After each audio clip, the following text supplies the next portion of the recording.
Grimm's Fairy Tales. The Golden Bird. A certain king had a beautiful garden, and in the garden stood a tree which bore golden apples. These apples were always counted, and about the time when they began to grow ripe, it was found that every night one of them was gone. The king became very angry at this, and ordered the gardener to keep watch all night under the tree. The gardener set his eldest son to watch, but about 12 o'clock he fell asleep, and in the morning another of the apples was missing. Then the second son was ordered to watch, and at midnight he too fell asleep, and in the morning another apple was gone. Then the third son offered to keep watch, but the gardener at first would not let him, for fear some harm would come to him. However, at last he consented, and the young man laid himself under the tree to watch. As the clock struck 12, he heard a rustling noise in the air, and a bird came flying that was of pure gold, and as it was snapping at one of the apples with its beak, the gardener's son jumped up and shot an arrow at it. But the arrow did the bird no harm, only it dropped a golden feather from its tail, and then flew away. The golden feather was brought to the king in the morning, and all the council was called together. Everyone agreed that it was worth more than all the wealth of the kingdom, but the king said, "One feather is no use to me.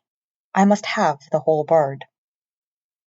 Then the gardener's eldest son set out, and thought to find the gold bird very easily.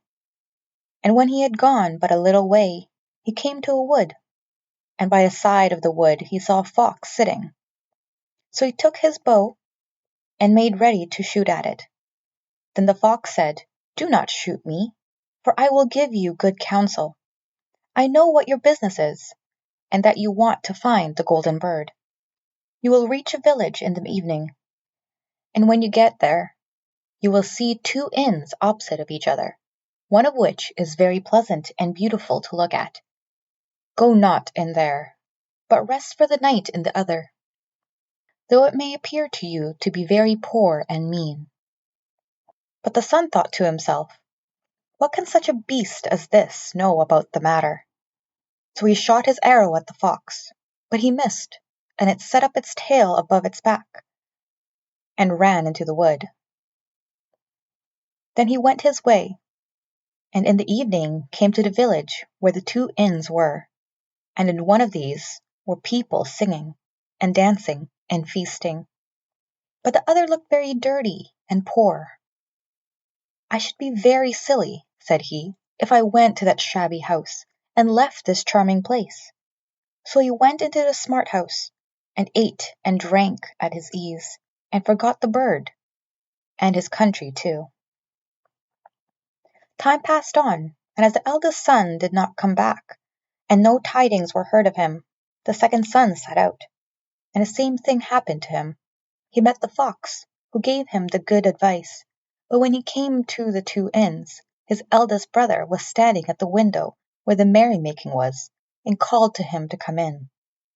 And he could not withstand the temptation, but went in, and forgot the golden bird and his country in the same manner. Time passed on again, and the youngest son too wished to set out into the wide world to seek for the golden bird, but his father would not listen to it for a long while, for he was very fond of his son, and was afraid that some ill luck might happen to him also, and prevent his coming back. However, at last it was agreed he should go, for he would not rest at home, and as he came to the wood he met the fox, and heard the same good counsel. But he was thankful to the fox, and did not attempt his life as his brothers had done. So the fox said, "Sit upon my tail, and you will travel faster." So he sat down, and the fox began to run, and away they went stock and stone, so quick that their hair whistled in the wind. When they came to the village, the son followed the fox's counsel, and without looking about him, went to the shabby inn, and rested there all night at his ease. In the morning came the fox again, and met him as he was beginning his journey, and said, "Go straight forward, till you come to a castle, before which lie a whole troop of soldiers fast asleep and snoring. Take no notice of them, but go into the castle, and pass on till you come to a room, where the golden bird sits in a wooden cage. Close by it stands a beautiful golden cage. But do not try to take the bird out of the shabby cage, and put it into the handsome one, otherwise you will repent it." Then the fox stretched out his tail again, and the young man sat himself down, and away they went over stock and stone, till their hair whistled in the wind. Before the castle gate all was as the fox had said, so the son went in and found the chamber where the golden bird hung in a wooden cage, and below stood the golden cage, and the 3 golden apples that had been lost were lying close by it. Then thought he to himself, "It will be a very droll thing to bring away such a fine bird in this shabby cage." So he opened the door, and took hold of it, and put it into the golden cage. But the bird set up such a loud scream that all the soldiers awoke, and they took him prisoner, and carried him before the king. The next morning the court sat to judge him, and when all was heard, it sentenced him to die, unless he should bring the king the golden horse, which would run as swiftly as the wind. And if he did this, he was to have the golden bird given him for his own.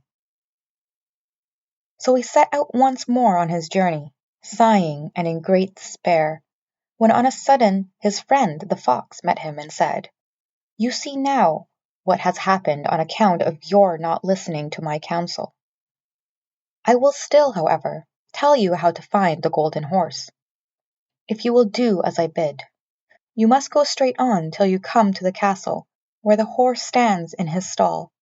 By his side will lie the groom fast asleep and snoring. Take away the horse quietly, but be sure to put the old leather saddle upon him, and not the golden one that is close by it." Then the son sat down on the fox's tail, and away they went over stock and stone, till their hair whistled in the wind. All went right, and the groom lay snoring with his hand upon the golden saddle. But when the son looked at the horse, he thought it a great pity to put the leather saddle upon it. "I will give him the good one," said he. "I am sure he deserves it." As he took up the golden saddle, the groom awoke, and cried out so loud that all the guards ran in and took him prisoner, and in the morning he was again brought before the court to be judged, and was sentenced to die. But it was agreed that if he could bring thither the beautiful princess, he should live, and have the bird and the horse given him for his own. Then he went his way very sorrowful, but the old fox came and said, "Why did you not listen to me? If you had, you would have carried away both the bird and the horse. Yet will I once more give you counsel. Go straight on, and in the evening you will arrive at a castle. At 12 o'clock at night the princess goes to the bathing house.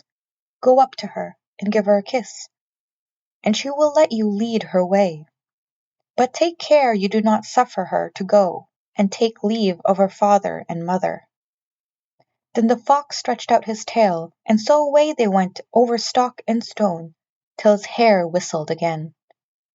As they came to the castle, all was as the fox had said, and at 12 o'clock the young man met the princess, going to the bath, and gave her the kiss, and she agreed to run away with him, but begged with many tears that he would let her take leave of her father. At first he refused, but she wept still more, and fell at his feet, till at last he consented. But the moment she came to her father's house, the guards awoke, and he was taken prisoner again. Then he was brought before the king, and the king said, "You shall never have my daughter, unless in 8 days you dig away the hill that stops the view from my window." Now this hill was so big that the whole world could not take it away, and when he worked for 7 days, and had done very little, the fox came and said, "Lie down and go to sleep. I will work for you." And in the morning he woke, and the hill was gone.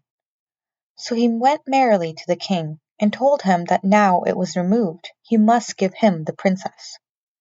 Then the king was obliged to keep his word, and away went the young man and the princess, and the fox came and said to him, "We will have all three, the princess, the horse, and the bird." "Ah," said the young man, "that would be a great thing, but how can you contrive it?" "If you will only listen," said the fox, "it can be done. When you come to the king and he asks for the beautiful princess, you must say, 'Here she is.' Then you will be very joyful, and you will mount the golden horse that they are to give you, and put out your hand to take leave of them, but shake hands with the princess last. Then lift her quickly on the horse behind you, clap your spurs to his side, and gallop away as fast as you can." All went right. Then the fox said, "When you come to the castle where the bird is, I will stay with the princess at the door, and you will ride in and speak to the king. When he sees that it is the right horse, he will bring out the bird, but you must sit still, and say that you want to look at it, to see whether it is the true golden bird. And when you get it into your hand, ride away."